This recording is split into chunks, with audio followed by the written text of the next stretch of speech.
पार्वती का विवाह हुआ था तो वहां पर मूर्ति किसकी होना चाहिए मंदिर में? जम के तो बोलो, शंकर जी और पार्वती जी की। पर त्रिजुगी नारायण का अगर आप दर्शन करने जाएंगे तो वहां मूर्ति शंकर और पार्वती की नहीं है, वहां मूर्ति भगवान विष्णु और लक्ष्मी की है। और जिस शिला पर भगवान की भांवर हो रही थी, जहां पर भगवान खड़े होकर वरमाला पहनाए हैं माता को, वो कोई दूसरी शिला नहीं, वहां ब्रह्मदेव स्वयं शिला बनकर लेट गए थे भगवान शंकर के लिए। क्योंकि शंकर जी के लिए सुंदर सिंहासन लाए थे। भगवान हिमालय राज की बेटी का ब्याह, हिमालय राज की कन्या का ब्याह, और उधर दक्ष प्रजापति की बेटी सती का विवाह। एक राजा की लड़की के लिए कोई पत्थर पे बिठा के जयमाला होगी क्या? तो उनके लिए सिंहासन बुलवाए थे। पर शंकर भगवान के लिए कितनी व्यवस्था दी गई थी साहब। भगवान विष्णु ने कहा था बारात लेके चलो, हम तुम्हारे लिए पीताम्बर लाएं, अंबर लाएं, हीरा मोती सोना चांदी सारा सामान लाए। शंकर जी पहने एक भी चीज नहीं पहने। उनने कहा ये फालतू की चीज नहीं पहनूं दादा, पहन लूंगा ना चोटा उन पीछे पड़ी जाए तो ये जिसको देख के चोर पीछे पड़े वो चीज नहीं पहनूंगा, जिसको देख के चोर भी भाग जाए वो पहनूंगा। क्या पहने? गले में सर्प की माला और मुंड की माला। आधे से ज्यादा मुंड की माला देखकर पहचान गए कहीं का तांत्रिक लगता है। और मुंड की माला, और क्या जोरदार पाउडर का डब्बा लपेटा भोलेनाथ जी ने पूरे शरीर पे बस, और नंदी पर बैठे और जो चले।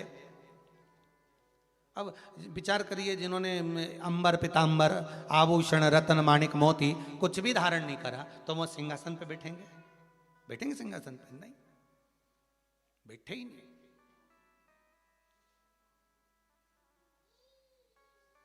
अब कितनी सुंदर बात है, कभी आपने राम जी के राज्याभिषेक का फोटो देखा है? कभी अगर मौका मिल जाए तो एक राम जी महाराज का एक चित्र है, गला पकड़ रहा है, एक राम जी महाराज का एक चित्र है। उस चित्र का अगर आप दर्शन करेंगे तो राम जी के सिंहासन के पास में सारे देवता खड़े हैं और बहुत सारे देवता सिंहासन पर बैठे हैं। आप अगर दर्शन करेंगे तो उसमें दर्शन करते हुए आप क्या पाएंगे कि शंकर जी पास में खड़े हुए, भोलेनाथ जी पास में खड़े हुए, शिव जी पास में खड़े, सिंहासन पर नहीं बैठे, खड़े हैं। तो पूछा कि आप बैठे क्यों नहीं हो? तो भोलेनाथ जी ने कहा देखो मैं सिंहासन पे नहीं बैठता, ये सिंहासन पे बैठने का काम नारायण का और ब्रह्मा जी का है। अपन तो अपना नंदी भला और ये कैलाश पर्वत भरा।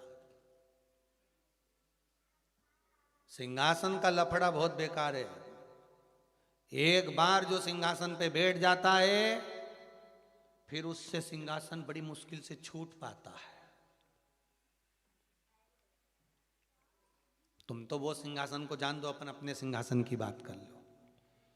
जिस कुर्सी पर, जिस सोफे पर तुम बैठे हो और तुम इधर गए पीछे और तुम्हारे सोफे पर कुर्सी पे कहीं का के बैठ जाए तब, तुम तो वो सिंहासन की तो बात जा रहे, तो अपने इसी सिंहासन की बात कर रहे। बड़ी मुश्किल से छूटता है सिंहासन, बड़ी मुश्किल से। अब भोलेनाथ बाबा शंभू